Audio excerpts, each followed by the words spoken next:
Hey everyone, thanks for tuning in. It's time for the C3 stream.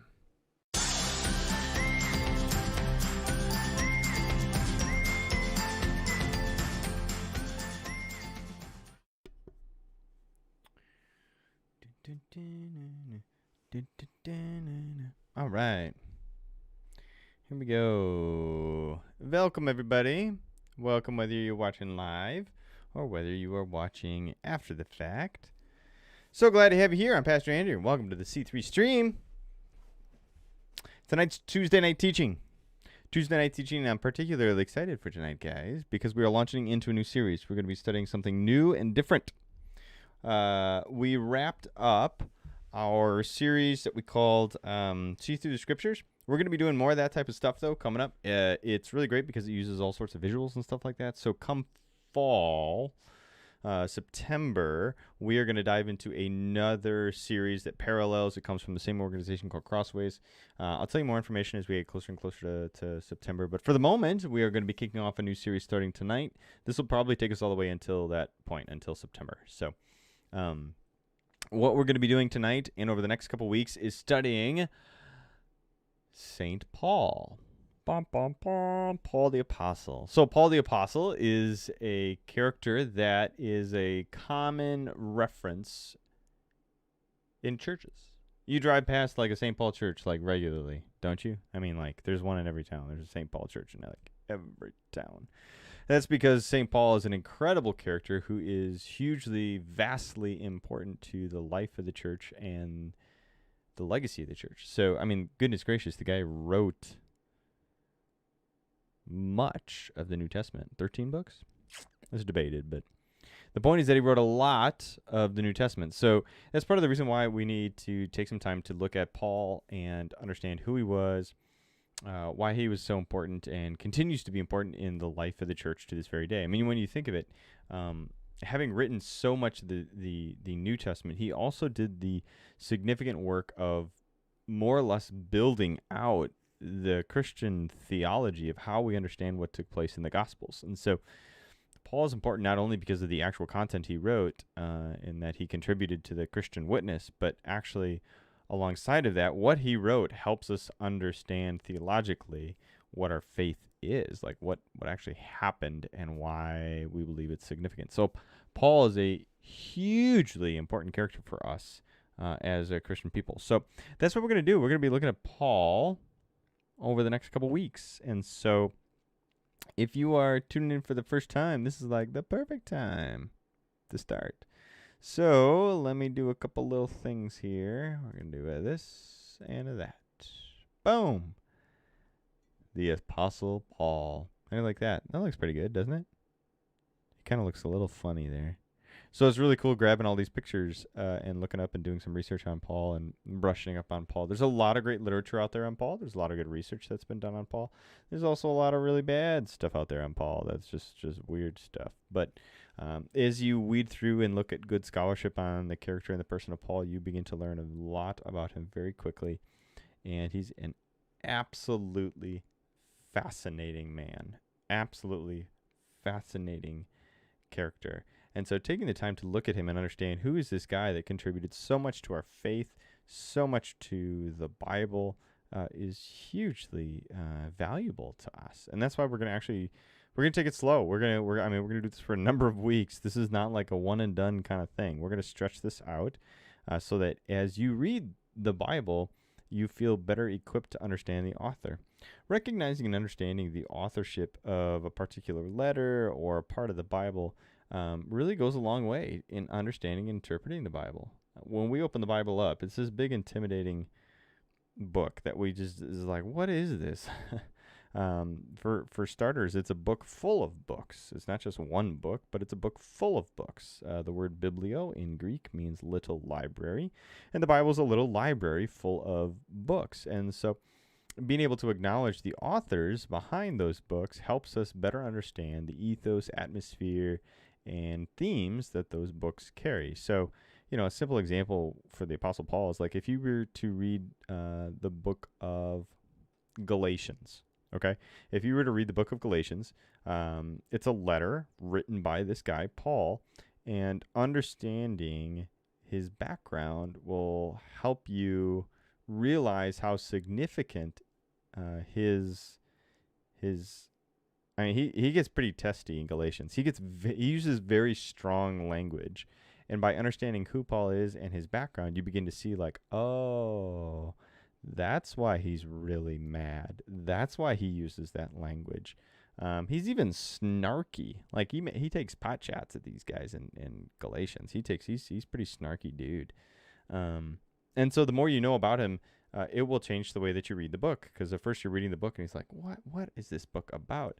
Knowing Paul and his history will help you understand that. So, all right. So let's begin. As you guys have questions, as always, drop it in the comments. If there's something that's unclear, you want me to spend a little bit more time on it, just drop it in the Facebook comments for me. It's really helpful.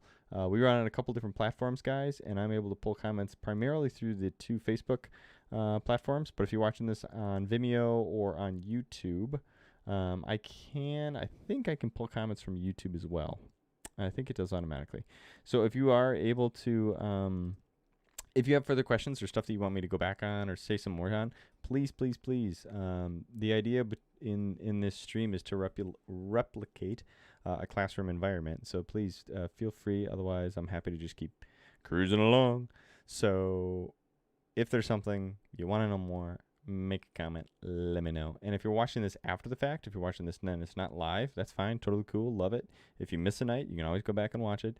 Drop me an email so that we can tackle whatever it is that you have questions on. Hi, Brenda. Thanks for tuning in. Thanks for coming. Thanks for being a part of it. Yeah, so always, guys, feel free to chime into the conversation. I love it. All right, here we go. Paul the Apostle. Tonight, we are really going to just kind of like set stage for later on, like his career. We're not even going to get to the point where he's a Christian, okay? Because believe it or not, Paul was something before he was a Christian. Yep, surprise.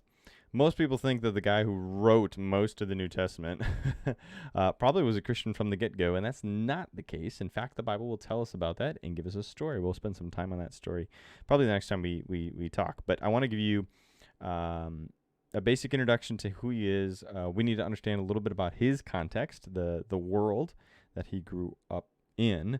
Yeah, love it. Thanks. So good, guys. Yeah. So I want to give you guys just, I guess, a overview of what the ancient world was. Simple things like what his town was. I know that sounds silly, but like where he grew up actually makes a pretty substantial difference because it made a big impact on who he is. So Joe, so glad that you're back, my man. I hope you had a great, everybody, you have to congratulate Joe Dean, who is just celebrating this past weekend. He was at a wedding for his daughter, so that's exciting. Joe, so glad that you are back safe and sound. I hope you had an excellent time and that everything went well when you had your big speech. So good that you're back, Joe. Yeah, so this is what we're going to do tonight. Talking about the ancient world, we're talking about Paul's hometown, the city of Tarsus, and then a little bit about his family life, because goodness gracious, everybody knows that like the environment that you grow up in makes a big difference. A family systems theory, really important. Congrats, Joe. Love it, man. Super cool. So let's talk Paul. Beginning, Paul's name is a bit confusing, believe it or not. His name is not Apostle. That's a title, guys, okay? Some people are like, the Apostle Paul. His name must be Apostle. No, Apostle is a title, and it's a Christian thing. That'll come later in the story. We're not there yet. In fact, we're not even where his name is Paul. When this guy named Paul, that we refer to as Paul, was originally born, that was not his given name. His given name was Saul with an S. S-A-U-L. That is very Jewish. Saul is a Jewish name named after the Old Testament character Saul that we covered and see through the scriptures way back when. Saul was the first king of the Jews.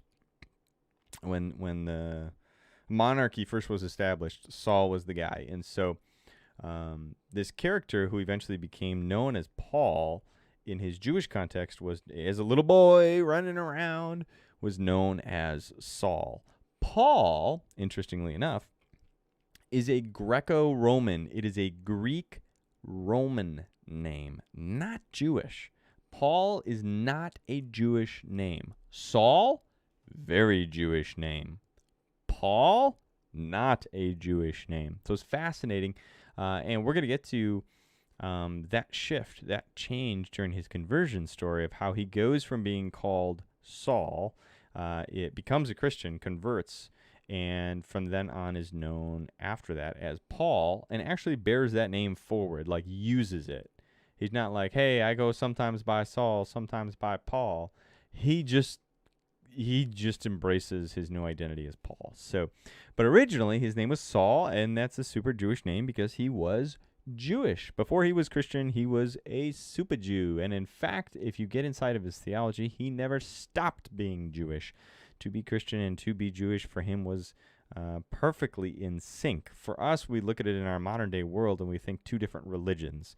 Religions, as you and I think about religions, was nothing like the way Saul experienced religions. Okay, religions in his day and age was so radically different than, the stuff that you and I tend to refer to that word choice of like faith or religion. So religion in Paul's context was just let me put it this way. Religion for us so often today is kind of like this private thing that's a small piece or part of a much bigger whole of who we are. That's usually how people look at religion. Like, I have my own religious practice or my own faith practice, right? And so I'm a whatever. I'm a Christian, I'm a Jew, I'm a blah, blah, blah, blah, blah, I'm a something. And in Saul's day, Paul's day, it wasn't like that. It was, as a Jew, that's all there was. As a Jew, you were completely, utterly, wholly Jewish. And it wasn't this small part of your life. Being Jewish dominated every aspect of your life. Every single aspect. Your language, your lens, your discipline, your rules, your legal and political orientation, everything. It touched every aspect of your life to be Jewish. And so we're going to get a little bit later into what that might have been like specifically for him in his upbringing. But Saul, before he was Christian, was a Jew and through Jewish, as we'll find out. Some books outside of the Bible do give us a description of Paul, like a physical description. The accounts are kind of, I don't want to say questionable, but they're not. Yeah, they're questionable. That's a good word choice. Like, they were written a long time ago, but people are like, did you really know Paul? Don't know. But for what it's worth, they describe him as a man of small stature with a bald head and crooked legs, with eyebrows meeting and a nose somewhat hooked. So, those are from some apocryphal books. Yeah. So he's like this little, he's Paul. He's this little Jewish dude. The Bible itself, actually, in 2 Corinthians, he himself describes himself as in his bodily presence weak, and his speech of no account. The latter part certainly is a pretty humble statement, because the guy was a rhetorical mastermind, like beyond brilliant. And you don't need to be Christian to recognize how brilliant this dude was. Pretty much everybody agrees this guy was brilliant. Like, it doesn't matter what scholar you talk to, he was brilliant. But he acknowledges that in his body he had some weakness and frailty. And in fact, there's a couple different accounts in his letters where he talks about things that trouble him physically, struggles that he has physically. So as much as his mind was sharp, there's a lot of speculation as to what physically, how able-bodied he actually was as he grew up and in his later years, certainly as an adult. So Saul, that is Paul, was a little Jewish boy, grew up in a Jewish household, and really is a fascinating character. So let's talk a little bit about the ancient world that this little boy named Saul was born into. Yet even small in stature, he persecuted Christians. How? Yeah, I think when they use that, it's a turn of phrase, the idea being like he was physically small. because the guy was a giant in so much as his reputation. His reputation preceded himself. So I think it's probably along those kind of good question. I think it's probably along the lines of like small and physical stature, as opposed to we tend to use it in a different way, right? So yeah, good question. Because he does definitely persecutes. We'll get there today. We'll talk a little bit about that because boy, he just wails on the Christians. The guy just goes. He's pretty intense. He's an intense guy. Of that, there's no question. All right, let's talk about the world, and then we'll get into some of the other things. Yeah, so hold on to that, Joe, because we're going to come back to his persecution in a little bit.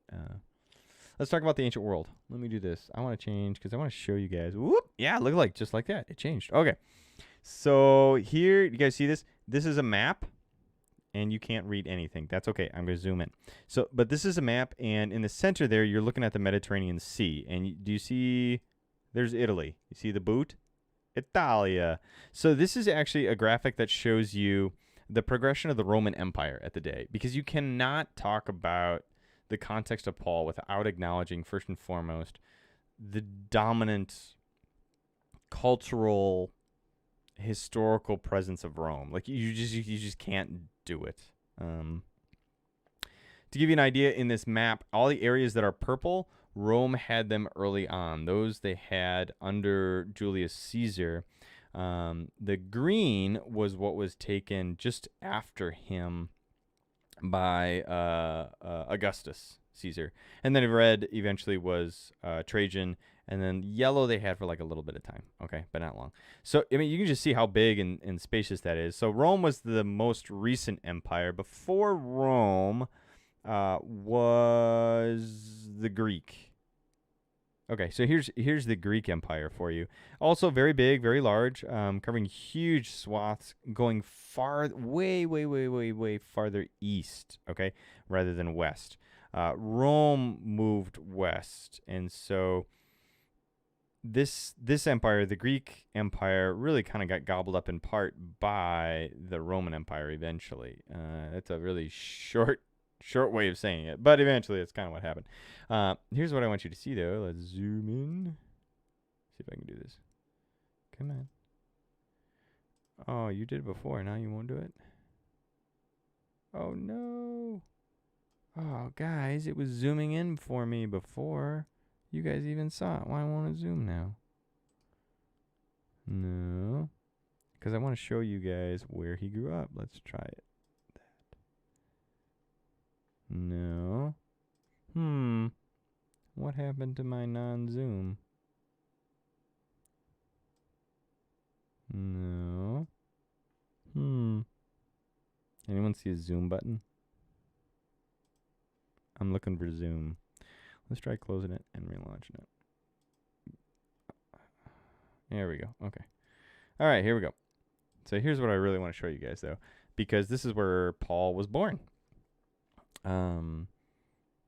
You can see here Jerusalem. Okay, so there's Jerusalem, Mediterranean Sea, and the coastline.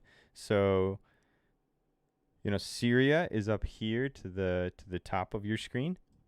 Okay, you see Damascus as well. That's a city as opposed to Syria being a geographic area. And then up top you have Tarsus, and we're going to talk in a little bit very quickly about Tarsus. Tarsus is where Paul was born. Okay, so in the context here, Paul was born in the Roman Empire from the get-go. He was as Roman as you could be from the start, and he grew up in a Roman-dominated world. Okay, being on the coast, this city called Tarsus being on the coast of the Mediterranean Sea specifically, everything would have went west, right? When in doubt, just keep clicking the mouse. Thanks, Hallie. Yeah, my go-to is to turn it off and then turn it back on and see what happens. So we did that. We shut it, we closed it and reopened it. So, I mean, this shows you guys, though, that basically Rome dominated the area. And some things that you need to know up front about Rome and how significant Rome was, while it dominated things politically, while it dominated things politically, militarily, it also had a weird religious practice. Not many people realize that one of the things Rome did when it came in and dominated or conquered an area was that it would impress upon you its religion, okay? It would try to get rid of your previous religion and actually make you worship Caesar. You had to worship Rome, like the city. You literally worshiped Rome. And then once Caesar came to power, it was determined that Caesar himself became divine. All right? I mean, it's kind of a good gig. It's kind of a funny thing. But basically, you kind of smile when you hear this, but this is what happened. Caesar conquers a ton of area, right? Caesar is Caesar. And Julius, I'm talking about Julius Caesar here. Julius Caesar's adopted son, Augustus, upon the death of Julius Caesar, declares that Julius Caesar has become divine and therefore should be worshipped in the Roman pantheon of gods. Because they had a bunch of gods. Rome had a bunch of gods. And so basically he said this person, Julius Caesar, the great Caesar, that when you say Caesar, he's the guy you think of. Julius Caesar became divine and is now considered a god, which makes Augustus Caesar, his son, and the new Caesar in charge, son of God. Okay? You follow the train of thinking there? Julius Caesar ascends into divinity. That means his son, who just ascended to the throne, becomes the son of God. You can actually see where that actually makes a ton of consternation when Christianity, who runs around saying Jesus is the son of God, and why Paul actually picks up on some of that language, causes some problems. So, anyways, I'm getting ahead of myself. Caesar was worshipped as a god. So once you get conquered, you start to pay your honor and you pay your dues and you worship Caesar. Now, there's a handful of very few exceptions to this. And the exceptions to this include the Jews. The Jews, because they could not parse apart, they could not separate their religion and their faith from anything, it was all or nothing. Rome simply came along and said, well, we either have to kill them all or we have to figure out some sort of compromise. They opted for compromise. It's a good move on Rome's part. Like, you imagine trying to exterminate all these crazy Jews because, goodness gracious, they just won't get on board. I mean, Rome was being driven crazy by these Jews who would have absolutely nothing to do with worshiping a different god. So, and the Jewish people, to their credit, did a good move. They were really smart. They were wise. They were discerning. They said, look, Rome, Caesar, we're not going to worship you. This goes all the way back to, like, for example, the book of Daniel, where a foreign empire tries to impose worship of a false god on the Jewish people, and they won't have it. I mean, this is a good part of our faith legacy here as Christian people. Like, Jews, and that day, they understood. They really got it.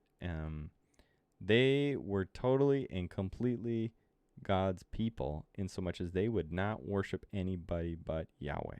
Okay, so they came to Rome and said, Rome, we won't worship Caesar, but how about we pray to our God for Caesar? We'll pray and ask our God to bless Rome. Is that okay? And Rome's like, fine. All right. Do we still get our taxes? That's what they're concerned about. So Rome found a kind of a workaround, and the Jewish people found a workaround, a compromise between the two of them, where the Jewish people would pray for the well-being of the Roman Empire to the Jewish God. Okay? And by doing so, they were kind of exempt from this whole issue or this whole problem. But that's part of the tension then that Paul had to deal with and grow up in, was this weird thing going on between, in the ancient world, you're supposed to worship Julius Caesar. You're supposed to worship Caesar in Rome, and the Jews just don't do it. And so from the get-go, basically, Paul and the Jewish people were on the outs in a lot of ways, right? They're kind of a segregated, depreciated people because they won't get with the Roman program. And to make matters worse, we talked about this a couple weeks ago. The Jewish people are so consistently dominated by foreign empires, and they have all these prophecies about a Messiah coming and rescuing them from the non-Jew and the foreign empires. That, man, if you are a foreign empire, it's really hard to put up with these Jewish people. And so they were not very popular. They were not very well liked. But people figured that they just, they found a way to deal with them.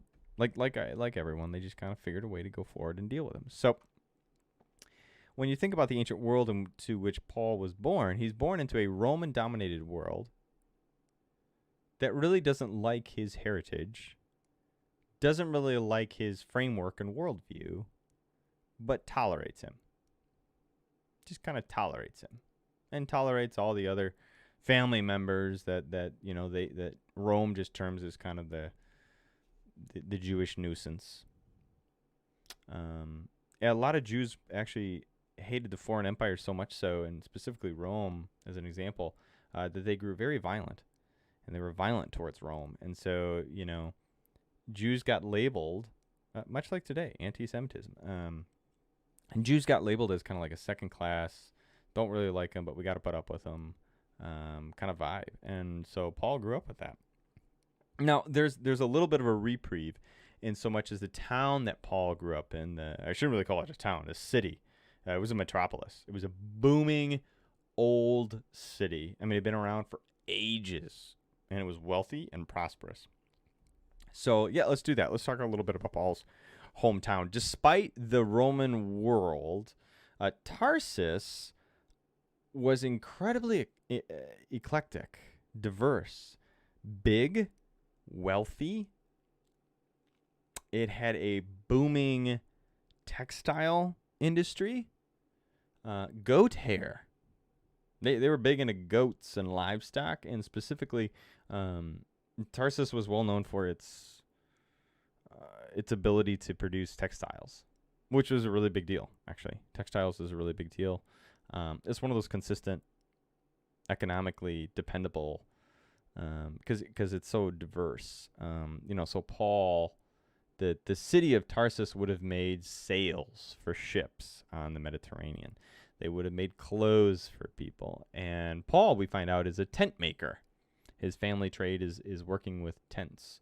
And so tents, if you think east, you would think nomadic peoples. Tents like the ones we think today, when you think of like a camping tent, that's not what we're talking about. People like legitimately lived in tents. Like that was their home. So tents were far more complex, far more robust. Think more like glamping than camping, okay?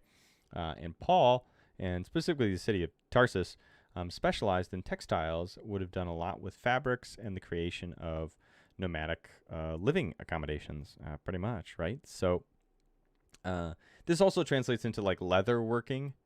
Like Paul probably worked with leather as well. The city of Tarsus was well known for its leather working and its ability with textiles. So it was this old, well-established city, and because it was old, it had a ton of diversity to it.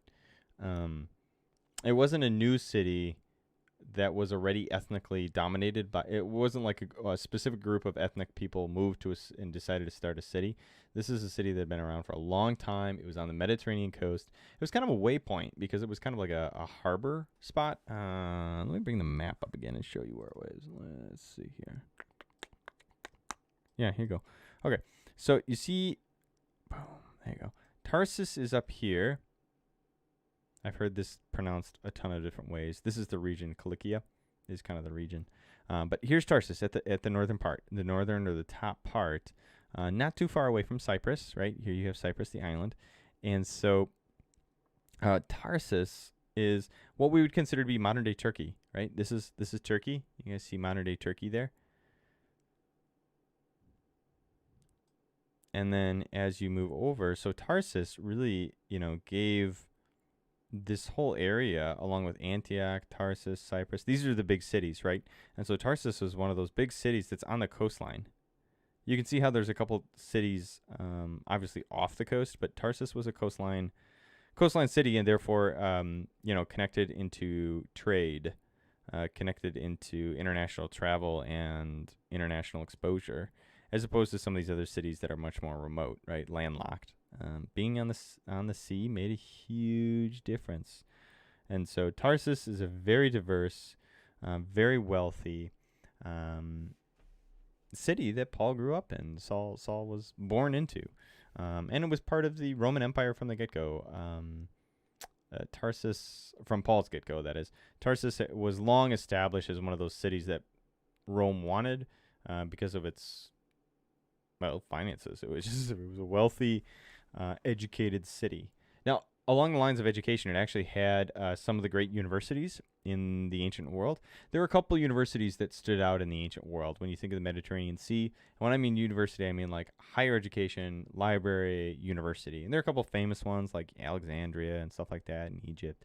And Tarsus actually had that. Tarsus was a big enough metropolitan area that it had a higher education, which is vastly different than it is today, right? I mean, you think of the city of Milwaukee has how many in our own backyard, how many colleges and universities type thing.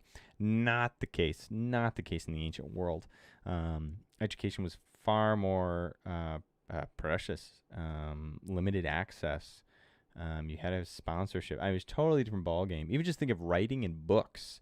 I mean, this is pre-printing press. This is pre-paper, guys. I mean, this is like when they're writing on leather, and they're writing, they have paper. Yes, they have scrolls and things like that, but you didn't have mass production of books the way that we do today. Certainly not ebooks, right? So this city was diverse, multilingual, which would have been a big factor in Saul's upbringing, because it is ethnically diverse. And on the coast, you would have had a lot of trade, and with trade and ethnic diversity comes a lot of different languages, which becomes very important, very, very important in Saul's later life, as well as just the flexibility and familiarity with primarily Greek culture. Tarsus, if you noticed on that map, Tarsus is not too far away from the Greek. Here's the Aegean Sea, okay? So this is all Greek, right? And I think I showed you before the Greek Empire. Oh, make that go in the other one. Make that go here. Okay, here's the Greek Empire. Here's Alexander the Great, and how it went way east. But you can see Tarsus. Oh, you can see Tarsus right there. Look at that. So they get conquered by Greece. Not pretty early on. They get conquered by Greece and taken into the Greek Empire. So basically, Saul's city of Tarsus grew up with a very, very heavy Greek influence. Okay? Really, really Greek. Most of the Jews are located farther south. But for whatever reason, Saul's family had spread out. And this was the case. Like, Jews went to other places, other areas, and some of them had migrated up to Tarsus. So let's talk a little bit about his upbringing. Let's talk about Paul's family, if you will. So the family business was probably tent making. We kind of talked about that. Textiles, right? Tent making. He probably would have been an apprentice to his father at an early age. Probably up to like 13, 14, you kind of get apprenticed into whatever the family business was. Businesses back in the day were very generational, and you pretty much always handed them off to the next generation. That's just the way it was. It was very apprentice-based, and so, Saul had familiarity and would even refer back to this in his letters, talk about, like, this is how he supported himself later in life, is that he knew how to sew and work textiles.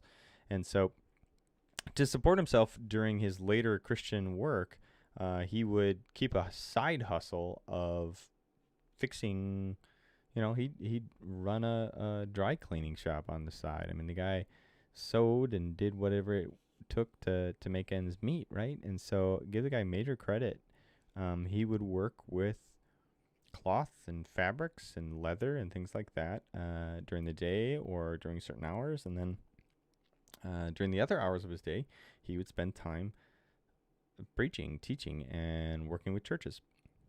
And even like the familiarity and the comfort level of walking into a marketplace, like a Greek marketplace, he would have been comfortable in that type of an environment because he grew up in Tarsus, which was, filled with trade.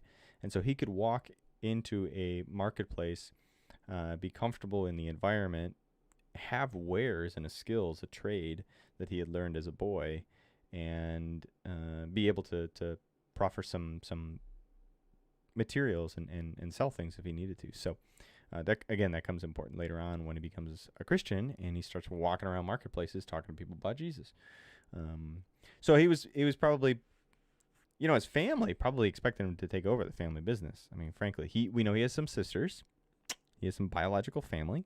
He's got a mom, he's got a dad, and he's got some sisters at the very least. We don't have a record of a brother, but we do have some record of sisters. The Bible talks about that as well. He himself, Book of Acts, refers to his sisters. His sisters help him out, which again would have been common. Jewish families were not small by any means.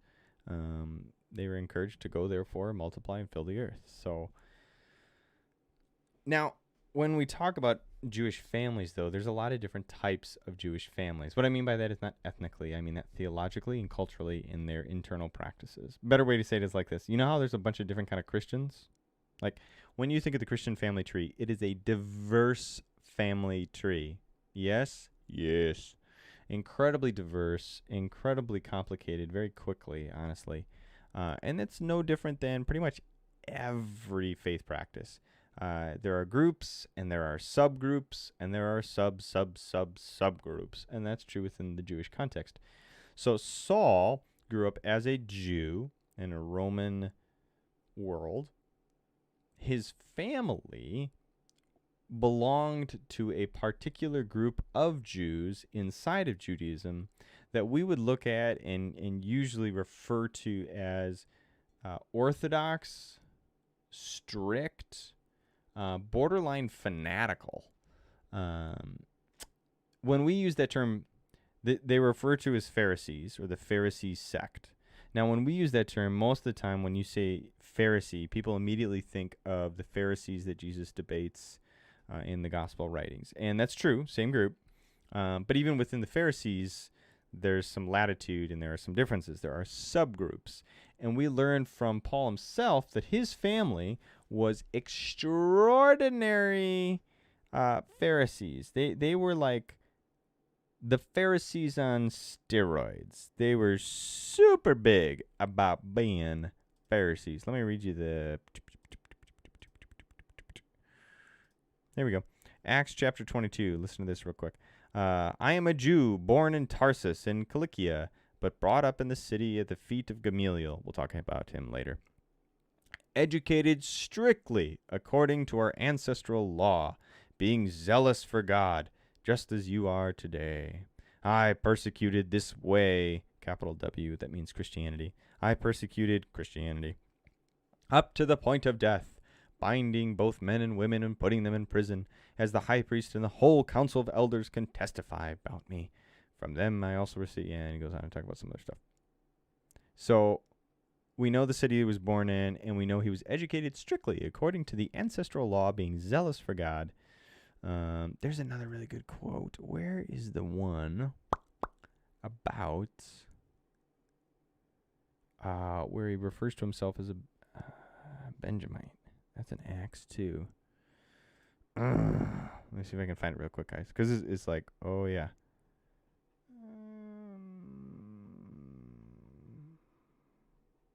That's worth finding. It's worth finding. Be patient. Be patient. Be patient. I am looking. I am looking. I just read Acts 22. Oh, man. Dang, I lost it. I lost my footnote.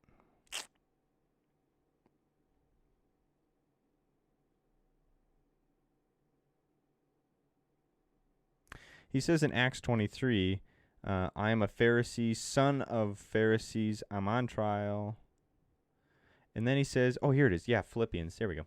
Philippians 3 talks about, really gives us insight, really gives us good insight. Philippians 3 says that he was circumcised on the 8th day, a member of the people of Israel, of the tribe of Benjamin, a Hebrew of Hebrews, as to the law, a Pharisee, as to zeal, a persecutor of the church, as to righteousness under the law, I was blameless. This is Philippians chapter 3. Yep. So that tells us actually a ton. Those little phrases tells us a ton. It tells us that his family was the super strict version of the Jews. That's what it tells us. That, mom and dad, he was raised in the environment where it was like super strict observance of all things Jewish. Okay? He would have followed all 613 laws as best as he could. There are 613.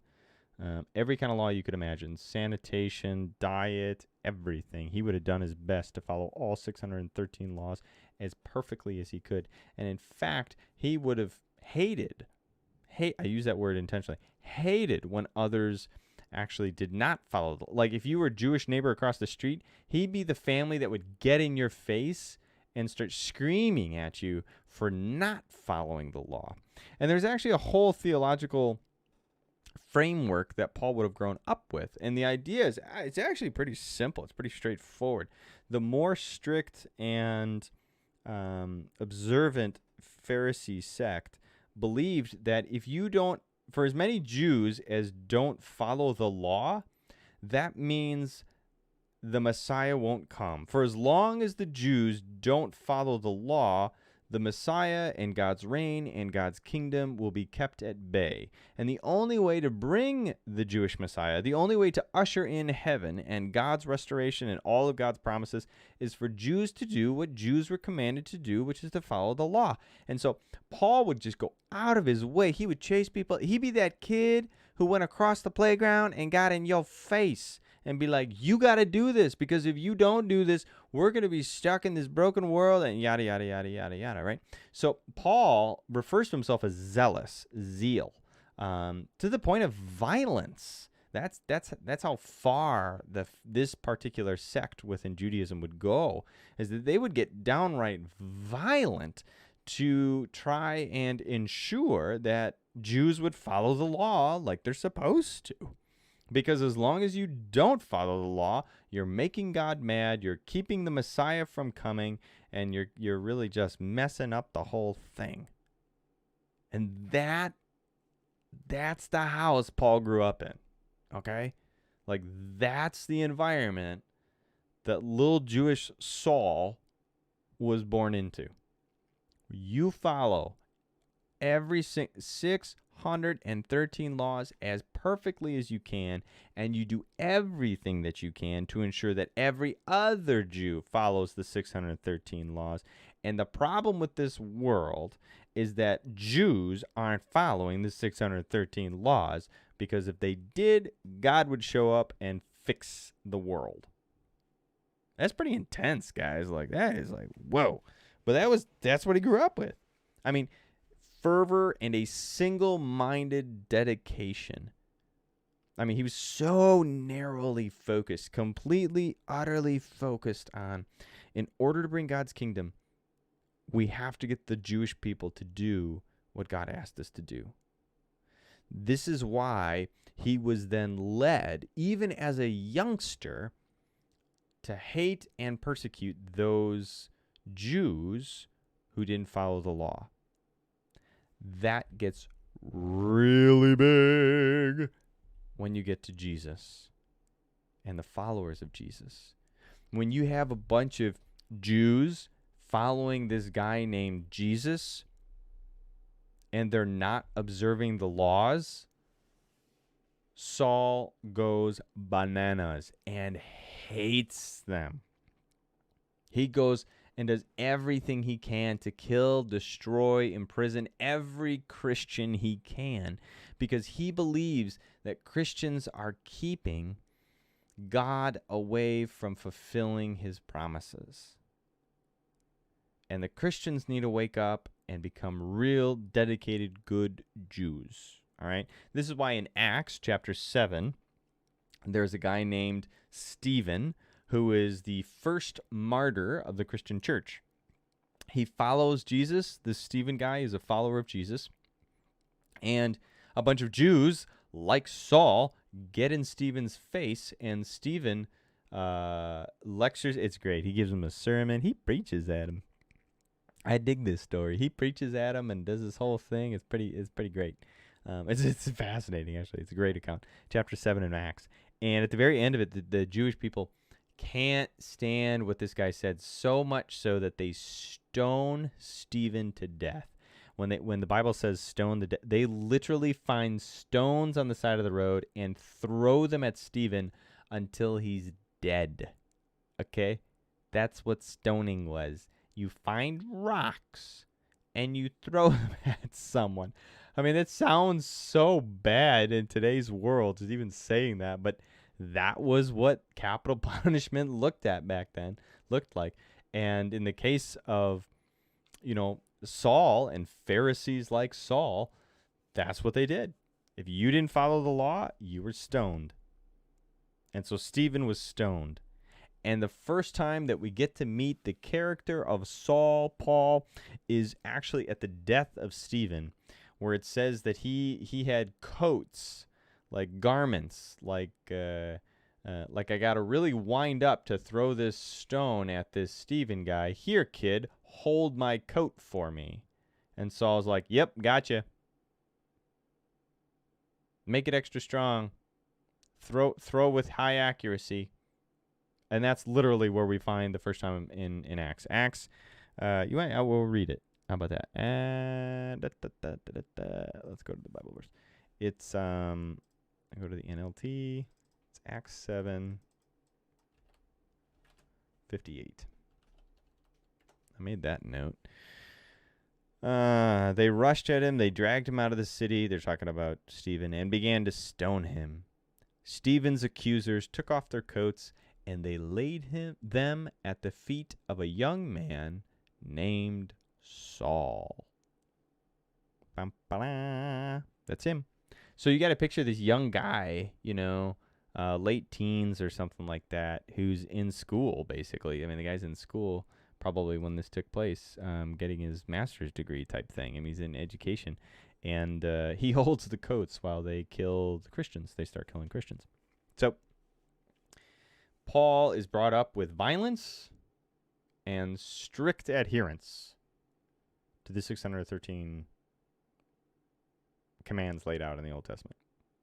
And probably even beyond the 613 commands, some of the other oral practices of the day. He would have studied, he lived in Tarsus. Eventually, for education purposes, his parents, either his parents and his whole family moved, or just him, went and spent time in Jerusalem. People think usually that the education process is you start studying to become a professional Pharisee at the age of 13, 14. And so by 13, 14, he probably migrated down to Jerusalem and grew up in Jerusalem. And through his education process, again, he's coming from a background of Tarsus, trade, high education value. He would have been fluent in multiple languages. He could read. He could write. He probably read a lot of Greek things and Greek rhetoric, which is part of the reason why he was such a good rhetorician. Rhetorician? How do you say that word? You guys know what I'm saying. He was good at rhetoric. Probably read a lot of Greek philosophy and a lot of the classics from Greek perspectives and so forth. So, but eventually he moved down to Jerusalem to get, so to speak, his master's degree and study under a famous guy, famous rabbi named Gamaliel. Gamaliel. How do you like that for a name? Hey, Gamaliel. How you doing today? Gamaliel is actually an incredibly well-known and well-established rabbi in Jewish history, inside and outside the Bible. This guy was brilliant as far as Jewish rabbis were concerned and held such sway and significant influence in the Jewish world that people would travel to have him as your teacher. And so that's what Paul did. He traveled to Jerusalem, and he selected to listen and sit at the feet of Gamaliel. And Paul says that in the Bible. Like, he actually says, like, I sat at the foot of Gamaliel. That's a direct phrase. I sat at the feet. And Gamaliel would have been a Pharisee. He's part of the ruling religious class. Actually, during the right after Pentecost, right as the Christian movement is just starting to get swinging, start ramping up, so to speak, Peter, not Paul, Peter, the Apostle Peter, and John, I think it's Peter and John, go in front of a Jewish council, the ruling Jewish council, and have to give a testimony because the ruling Jewish council bring them up on charges for rabble-rousing, basically.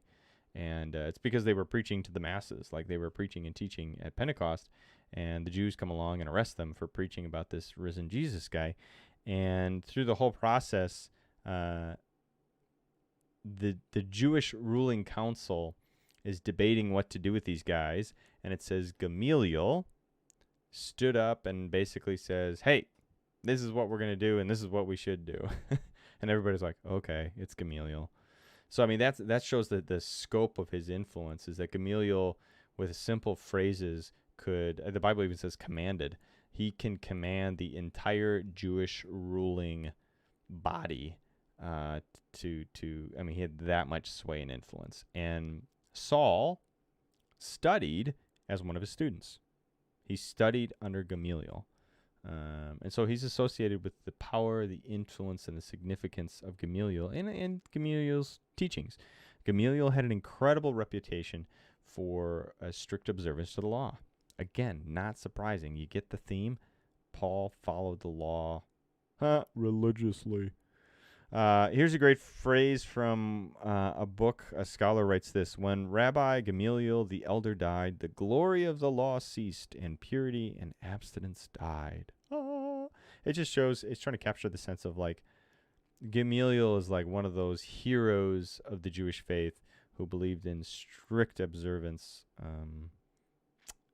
and being a good Jew. And Paul was his student. You know, Paul sat at his feet, hung out with him, listened to him for years, was educated under that influence. So that at least gives you a sense of, like, okay, this is where Paul comes from.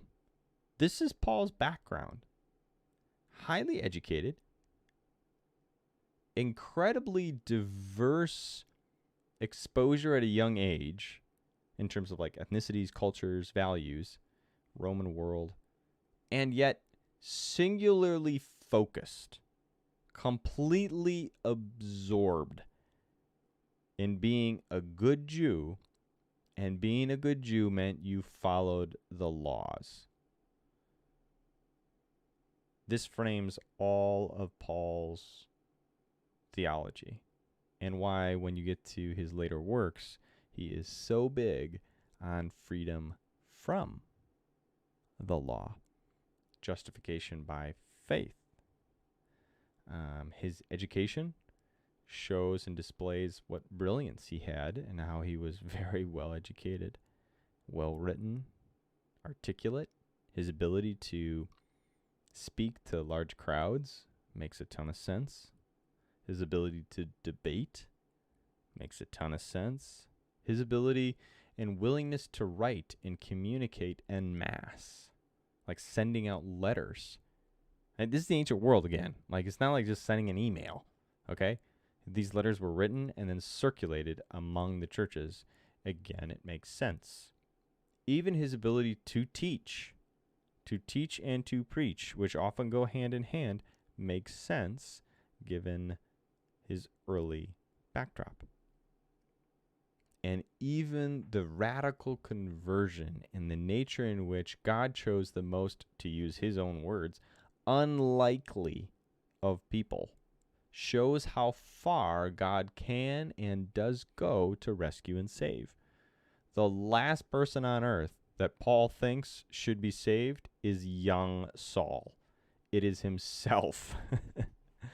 And that's part of the astounding, amazing conversion, and that same passion, that same fervor, that same zeal, that same singular focus shifts from being focused on eradicating the Christians, on making people follow the law.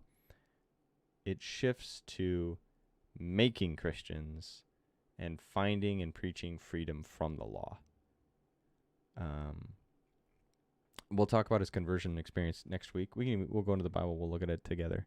But that at least gives you an idea, hopefully a lot, about his backdrop, his early life, his education, and the family in which he grew up in. So, you guys got any big questions for us right now? Yeah, I didn't talk a lot about persecution. Joe, you had asked that earlier. He talks about in the Bible how he literally went town to town carrying letters.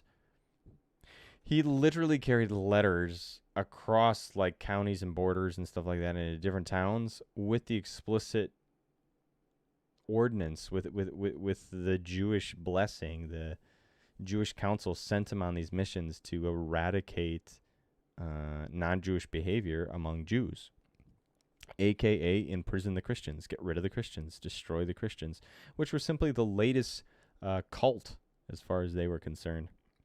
The latest bad cult that was taking people away from the true faith. And so he went around and he persecuted people like mad. I mean, he was a full-time Pharisee persecutor.